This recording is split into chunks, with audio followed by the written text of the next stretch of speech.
Hello, thank you for using the Strange Attractor Editor. In this tutorial, we are going to go through all the features this editor supports. Let's take a look at the editor. The editor consists of two parts. On the left, it's the control panel. On the right, it's the attractor view. Adjusting the values in the control panel may affect the attractor view. Let's try to change some of the controls in the control panel to see how the attractor view will be affected. The attractor name dropdown allows us to choose different attractors. When we select a different attractor, the sliders below may change values, and the attractor view is changed as well. Changing the constant sliders can change the shape and movement of the attractor. Changing the scale sliders can change the shape and size of the attractor. Changing the rotation slider can change the position of the attractor.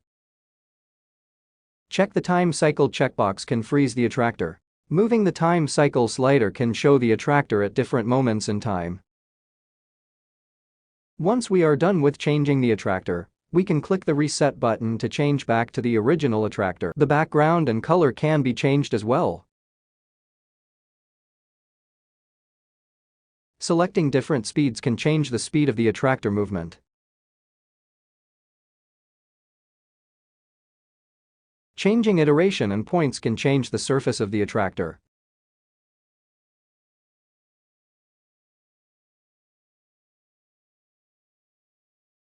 The list of icons have the following functionalities. The full screen icon shows the attractor view in full screen.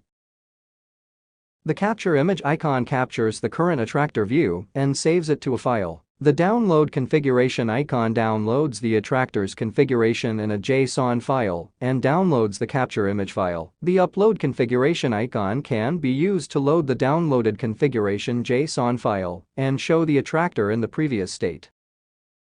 If you find this Strange Attractor Editor useful, please like the video and subscribe to the channel. You will receive notification when there are new attractors added to the editor.